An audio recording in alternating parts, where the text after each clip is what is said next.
안녕하세요. 이번 시간 제11회 실무 이론평가 풀이하도록 하겠습니다. 문제 1번 다음 중 재무상태표에 대한 설명으로 옳지 않은 거. 현금 및 현금성 자산은 별도의 항목으로 구분하여 표시한다. 맞네요. 자본잉여금은 법정 적립금과 임의적립금으로 구분한다. 틀렸네요. 적립금은 이익잉여금에 들어있는 거죠. 그 다음에 3번 자본금은 보통주 자본금과 우선주 자본금으로 구분해서 표시하고. 맞네요. 자산과 부채는 원칙적으로 상계하여 표시하지 않는다. 맞습니다. 해설 좀 봅시다. 일반기업회계 기준 제2장의 문단 2의 문단 35부터 현금 및 현금성 자산은 기업의 유동성 판단에 중요한 정보를 이므로 별도의 항목으로 구분해서 표시한다. 현금 및 현금성 자산은 통화 및 타인 발행 수표 등 통화 대응 증권과 당좌예금, 보통예금, 그리고 현금성 자산, 큰 거래 비용 없이 현금으로 전환이 용이하고 이자율 변동에 따른 가치 변동 위험이 경미한 금융상품으로서 취득 당시 만기 또는 상환일이 3개월 이내인 거 이미 다 알고 계신 거죠. 자본금은 보통주 자본금, 우선주 자본금 구분한다. 이유는 보통주와 우선주는 배당금 지급 및 청산 시 권리가 상이하기 때문에 구분해라 라고 되어 있고, 자본잉여금은 주식 발행 초과금과 기타 자본잉여금으로 구분한다. 그리고 이제 기타 자본잉여금의 구성 항목에는 뭐 감자 차익과 자기 주식 처분 이익 등이 있습니다. 그 다음에 기타 포괄 손익 누계액은 매도 가능 증권 평가 손익, 해외 사업 환산 손익, 현금 흐름 위험 회피 파생 상품 평가 손익 등으로 구분해서 표시하시고, 이익잉여금은 법정 적립금, 법정 적립금의 이익 준비금이죠. 그 다음에 임의 적립금 및 미처분 이익잉여금으로 구분한다. 그리고 자산과 부채는 원칙적으로 상계해서 표시하지 않는다. 문제 2번 볼게요. 영업이익을 계산하려네요. 영업이익은 매출액에서 매출액 빼기 매출 원가 100만 원 이렇게 하면 매출 총이익이 나오는 거죠. 거기서 영업이익을 계산하려면 판매비와 관리비를 빼면 되겠네요. 판매비와 관리비는 감가상각비 92만 원, 그 다음에 종업원 급여 58만 원, 이자 수익은 영업의 수익, 배당금 수익도 영업의 수익, 기부금은 영업의 비용, 재손실도 영업의 비용. 그러니까 여기까지 빼면은 답이 나오겠네. 150만 원이 답이 되겠습니다.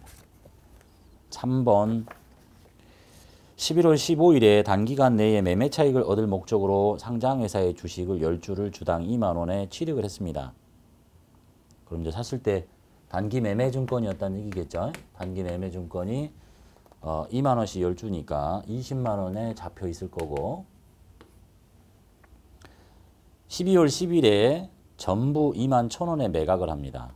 수수료가 5천 원이 지급한 경우에 처분이익은 얼마냐. 단기 매매 증권을 모두 다 빼고 팔았으니까. 근데 얼마에 팔았냐면 2만 1,000원씩 팔았죠. 현금 받았다 치고 현금 2만 1,000원 21만 원. 그런데 수수료가 나갔어요. 이제 아무 일이 없으면 처분 이익이 10,000원일 텐데 수수료를 빼야 되죠. 수수료가 5,000원이 뭐 현금으로 나갔다 치고 현금으로 5,000원. 그러면 처분 손익이 원래는 이익이 10,000원 나야 될 텐데 5,000원만 나게 되네요. 그래서 이제 이론에서 배우셨을 때 단기 매매 증권을 처분하면 처분 시에는 처분 금액이라 하면 여기서 말하는 처분 금액과 이 장부 금액을 비교해야 될 텐데, 여기서 말하는 처분 금액은 21만 원이 아니라 매각하기로 한 금액, 매각 대금에서 매각과 관련된 수수료를 뺀 금액, 이 금액이 처분 금액이다. 그러니까 여기서 얘하고 10,000원 차이 나는데 5,000원 빼니까 5,000원만큼이 처분 이익이 되도록 해라 하는 얘기입니다. 또는 뭐 들어왔다 돈이 나갈 수도 있고 돈이 바로 줄고 안 들어올 수도 있고 이렇게. 그래서 결국은 5,000원만큼이 처분 이익이 생긴다. 수수료를 비용 처리 이게 결론이 이거죠.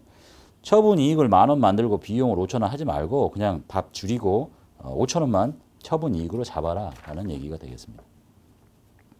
4번 도매업을 영위하는 회사인데 3월 10일에 상대방 회사인 주서울이 파산돼서 단기 대여금 200만 원을 회수가 불가능하게 됐습니다. 단기 대여금이 회수가 불가능했으니까 단기 대여금을 이제 빼야 되겠죠.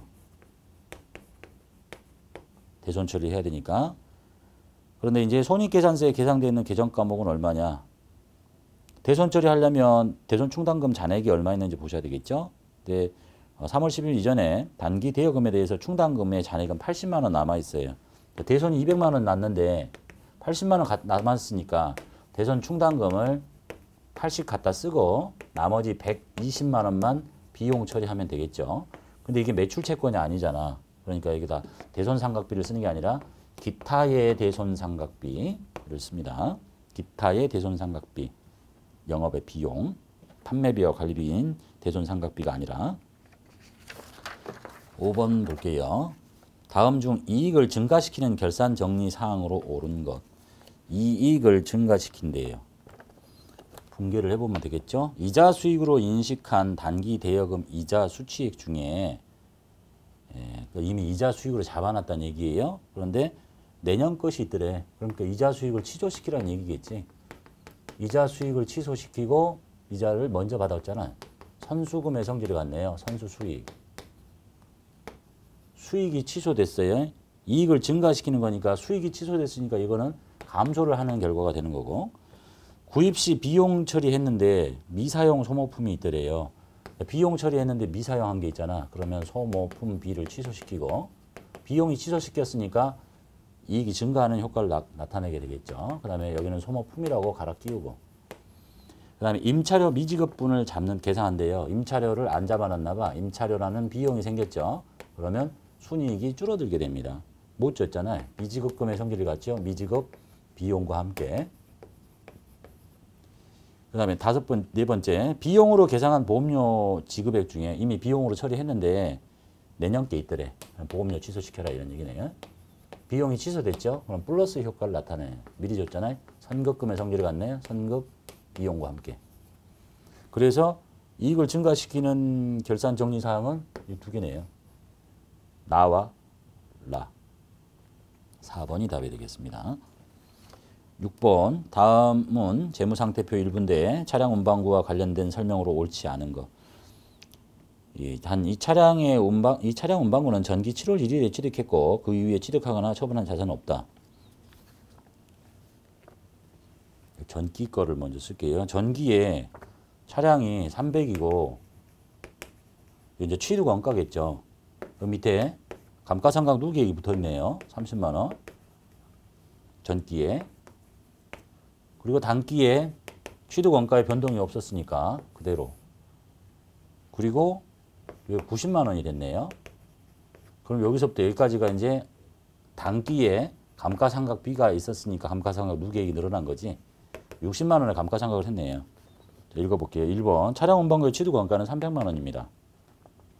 전기의 차량 운반과 감가상각비는 이거겠지. 감가상각비, 감가상각 누계액. 단기 차량 운반구의 감가상각비는 60만 원이니까 만나가지고 누계액이 90만 원 됐겠죠. 그리고 단기 말 차량 운반구의 장부금액은 여기서부터 이걸 뺀 걸 말해. 얼마니? 210만 원이 장부금액입니다. 4번이 틀렸네요.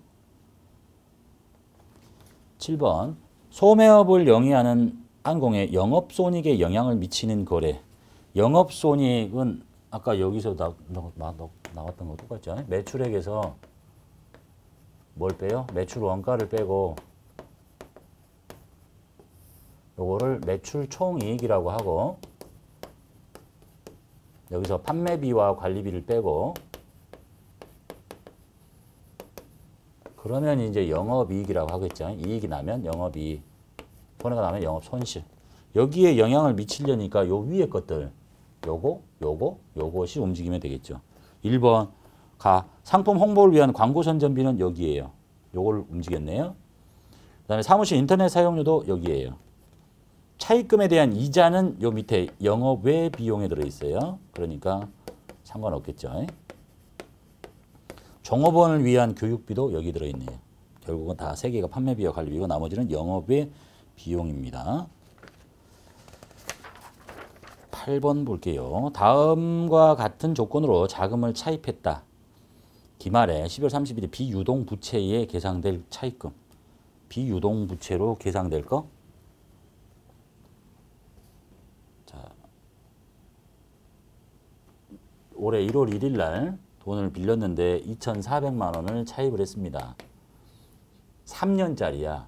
그럼 다 장기 차입금이죠. 근데 상환 조건이 매년 말 균등 분할 상환을 한대. 올해 사가지고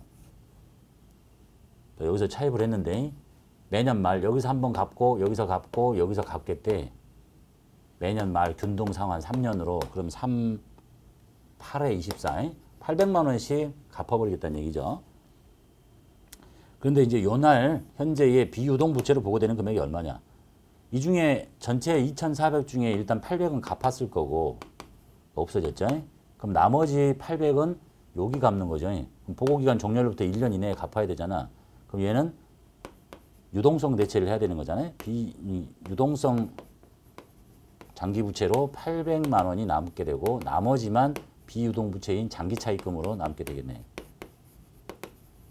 그러니까 하나는 3분의 1은 갚고 3분의 1은 유동성이 빨라졌고 나머지는 여전히 길고 그래서 답은 2번인 800만 원이 되겠습니다. 9번 3월 1일에 1년분 보험료, 화재보험료 7만 2천 원 지급하고 선급보험료로 회계 처리했습니다. 보험료를 지급했는데 비용으로 처리하지 않고 선급보험료로 했다는 얘기네요. 돈 나갔고 선급비용 또는 뭐 선급 구체적인 명칭 선급보험료 다 자산 처리했다는 얘기예요. 1년치를. 자, 기말에 화재보험료 관련 결산 수정분계를 누락했다.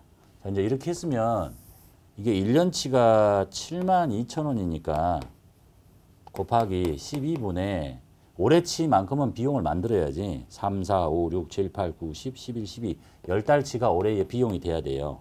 6만 원. 그래서 선급보험료라는 자산의 선급비용하고 똑같아. 이거 취소시키고 여기다가 올해 거만큼은 보험료가 발생을 했으니까 보험료라고 만들어야 돼. 자, 요 회계 처리를 지금 안 했다. 그럼 어떻게 될 거냐? 이 뭐야? 비용이잖아요. 비용을 안 잡았어요. 비용이 과소됐어요. 비용이 적으면 이익이 커지죠. 순이익이 과대하게 계상이 돼요. 그 다음에 보험료, 이 선급보험료 자산이에요. 자산을 없애야 되는데 안 없앴으니까 자산이 과대하게 계상이 된 사람이 돼요. 자산이 과대하면 자본이 과대하게 됩니다. 이 논리는 이미 여러 번 들었을 수도 있고요. 이렇게 암기하시면 된다고 그랬어요. 이 재무상태표인데 여기가 자산이고 부채고 자본인데 이렇게 그래서 이렇게 움직여요. 이렇게 막대기가 자산이 과대하게 되면 자본이 커지는 거예요. 이렇게 자산을 과소하게 하면 자본이 작아지고 부채가 움직이는 게 아니야. 그 다음에 부채를 과소하게 평가하면 자산은 안 움직이고 자본만 움직이네. 이렇게 부채를 키우면 자본이 작아지고 그래서 이 막대기들이 이렇게 따로 움직인다 보시면 돼요. 그래서 자산을 과대하게 했잖아. 내려 이렇게 그러면 자본이 커져. 그래서 순이익이 과대하게 계상이 됐고 자산이 과대하게 계상이 됐네요. 부채하고는 아무 상관이 없습니다. 그다음에 10번 내부 통제는 뒤에 가서 한꺼번에 몰아서 하도록 할게요. 문제 11번 보겠습니다. 부가가치세법상 과세 대상과 과세 기간에 대한 설명으로 옳지 않은 것. 용역의 수입은 과세 대상이 아니다. 재화의 공급, 용역의 공급, 재화의 수입, 용역의 수입은 과세할 수가 없습니다. 양도담보의 목적으로 부동산을 제공하는 것은 과세 대상이 아니다. 담보 제공하는 것은 재화의 공급으로 보지 않습니다. 3번 간이과세자의 제1기 과세기간은 1월 1일부터 6월 30일까지이다. 간이과세자는 과세기간이 1월 1일부터 12월 말이에요. 틀렸네요. 폐업하는 경우 과세기간은 폐업일이 속하는 과세기간의 개시일부터 폐업일까지. 맞습니다. 12번 사업자가 다음에 재화를 판매한 경우에 부가세 면세되는 거. 1번은 식빵이고요. 식빵은 과세입니다. 신문 면세, 당근 면세, 장난감, 과세, 면세되는 거는 2개 있네요. 13번 다음 중 부가가치세를 신고할 의무가 없는 자. 1번 면세사업자. 면세사업자는 부가가치세를 신고할 의무가 없습니다. 면세사업자는 부가세법상의 사업자가 아닙니다. 2번 영세율이 적용되는 사업자도 신고해야 되고요. 간이과세자도 신고해야 되고 일반과세 다 신고해야 됩니다. 14번 다음 중 부가가치세 과세 대상이 아닌 거. 사업자가 건물을 현물 출자했다. 과세 대상입니다. 사업자가 사용인에게 작업복을 무상으로 준다. 자기 사업과 관련해서 생산 취득한 거를 작업복, 작업모, 작업화, 뭐 직장 체육비, 직장 연회비 이렇게 쓰는 것은 개인적 공급으로 보지 않습니다. 과세 대상이 아니고, 그다음에 교환 계약에 따라서 기계 장치를 인도하는 거, 뭐 교환 계약, 매매 계약 다 과세 대상입니다. 실질적인 공급. 사업자가 전자제품을 개인적으로 써요. 개인적 공급이죠. 간주 공급 중에서 다 과세에 맞습니다. 그 두 번째 것처럼 실비 변상 목적으로 주는 작업복, 작업모, 작업화, 직장 체육비, 직장 연회비는 공급으로 보지 않는다. 받으시고 15번 부가가치세법상 일반과세자인데 다음 자료를 이용해서 제1기 예정신고의 납부세액을 찾으래요. 1월부터 3월. 세금계산서 발급분 공급가액, 납부세액은 매출세액 빼기 매입세액이니까 일단 매출세액을 찾아볼게요. 세금계산서 발급분이 500인데 세액은 그러면 50이겠죠. 매출세액. 그 다음에 세금계산서를 받은 과세 매입이 있어요. 120만 원이니까 매입세액은 12만 원이겠죠.